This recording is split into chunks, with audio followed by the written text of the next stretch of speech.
Yesterday evening, my partner told me, I don't trust you in this. So many times you've said you do it, and now you're changing again. And that hit hard. And I felt that shame coming up inside of me. Hi, I'm Max. And in this video, I would like to bring attention to the topics of trust and shame and how they interact in relationship and to oneself. So I mentioned in another video, the one about the real cost of procrastination, that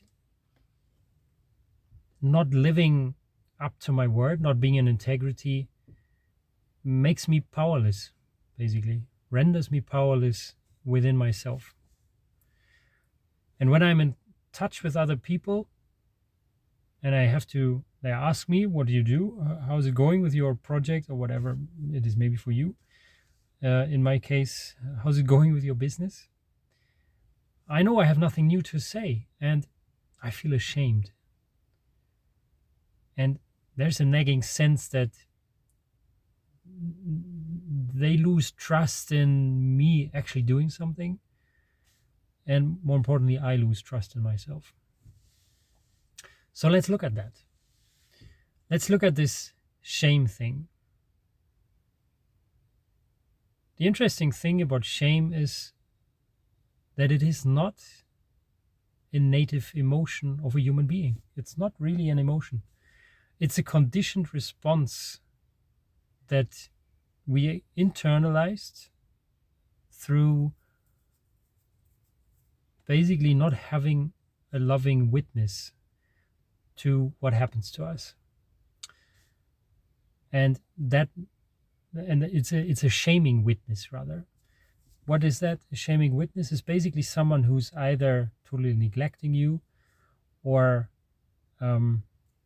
making you wrong or talking you out of your own truth, your own experience. So what shame does, broken down very simply, and by the way, this is not anything that I came up with by myself. I've learned about shame from a friend and teacher of mine by the name of Shanti Zimmerman, and also from David Bedrick. He is he is a process worker, psychotherapist, and his whole body of work is about shaming, or rather unshaming. So basically what shame does, it instills this sense of there's something wrong with me. And when I believe something is wrong with me, that immediately even more strips me of my power. A lot of internal criticism is bound to shame also. And when my partner last night tells me, I don't trust you in this, how I hear that is, I'm unlovable. I'm a bad person. I can't do anything right. I should not even be in this relationship. I'm a bad father, and everything on top of it. But that is not what she's saying. If I can withdraw myself from that, and luckily I'm not too inexperienced with having awareness of what's going on inside myself. What is happening there is she's literally telling me, you are out of integrity in the area of building a business and making progress towards that. That has to do with us wanting to build a future for ourselves, while you have a bit more time doing that, while I take care of the children and I have to spend most of my life. I choose to spend most of my time that I'm awake with the kids, which is something she wants also, next to building her own business, by the way. And in the time that I have left next to my employment job and helping out with co-parenting and the household and the dog and everything, I'm not using that time. So she's not trusting me with being focused, and she's not trusting me with doing what I say I would. And I guess the internal meaning that it has, being unlovable, etc., comes from my own internalized traumatic response, where I have internalized shame. Something's wrong with me when this certain phrase comes, I don't trust you. And maybe you feel the same. And what I've found is also in conversation with my partner. Luckily, I mean, we have very open conversations and we can speak about these things. And I'm not hesitating to express how I feel about that. And many times she told me, when I say I don't trust you, it does not mean I don't love you. I love you very much. And still, you don't live up to your word in that area.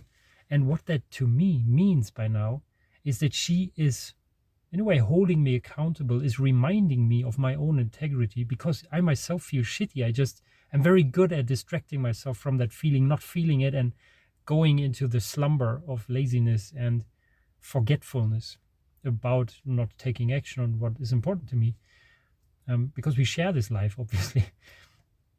So she's inviting me to come back to integrity, to take responsibility for my own wholesomeness, for my own well-being, and taking action to reinstate my integrity, to reinstate trust inside of me. And in the first place, that means she invites me to reinstate trust inside myself, and she reminds me that it's up to me to discover my own agency, that I am able to do something about my situation, especially about this, my own behavior, my own patterns, my own habits. It's not that I'm a victim to that. When I'm procrastinating and waiting and not doing stuff because I'm afraid and anxious and overthinking, I feel like I can't do anything about my circumstances, but I can. And she's reminding me of that.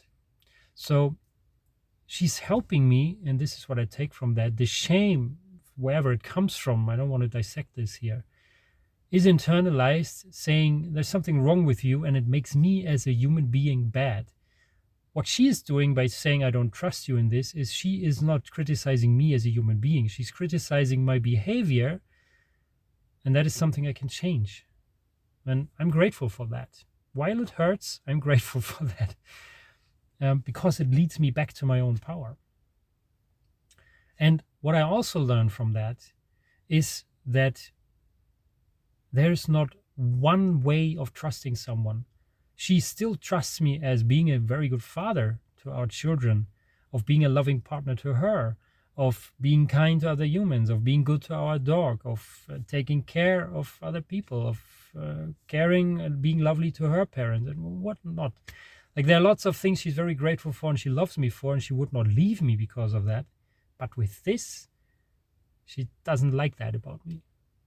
And it's totally fine that she says that, even though I don't like it, because it helps me to see something about myself. So trust can be compartmentalized in different areas of life. When someone says, I don't trust you, it does not mean that you're a bad person. It does not mean that they don't trust you overall. It means they don't trust you in the thing where your behavior doesn't match what you say you would do. Maybe in this regard of not taking action. It doesn't trust your behavior, and that is something you can change. And being ashamed about that is an internalized response that when we look at it, it says, you're not good enough. But actually, shame is not a true emotion. It's a story we learned through generations and generations. And I've heard someone say that it began around 5,000 years ago and it started with religion. Don't want to go into the discussion actually, but there's a lot of shame, especially in the Christian religion. And that has been passed down over generations. And our parents treated us a certain way and maybe had the same patterns. So I feel shame myself. when I have to admit that I didn't do what I said I would do. But what shame, when I deconstruct that shame, what it actually is what my friend Shanti calls the reckoning. It's actually a voice of your own integrity saying you're not doing what you say you would do. You're not following up with what you say is important to you. And this discomfort that comes with that is leading me back to the actions I would need to take. What leads me back to the direction that my change needs to take so that I can be in alignment again with myself. And this is where power lies. This is where trusting myself again lies. Like what I'm doing here now, I'm making videos and I had lots of ideas today. This is, might have noticed, I have a couple of videos already where I have this black shirt. I filmed them in the same day. And I just dare. It's very imperfect, I find. And I don't know if anybody would like it or not. But right now, I want to express that. It's something I kept for myself and I procrastinated on for a long time.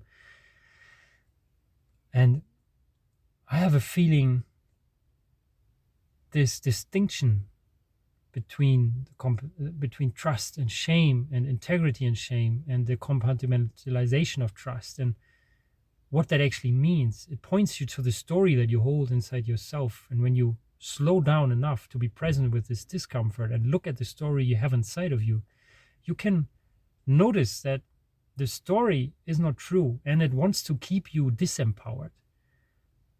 But the empowerment lies in you. You still have to face your anxiety about uncertainty, etc.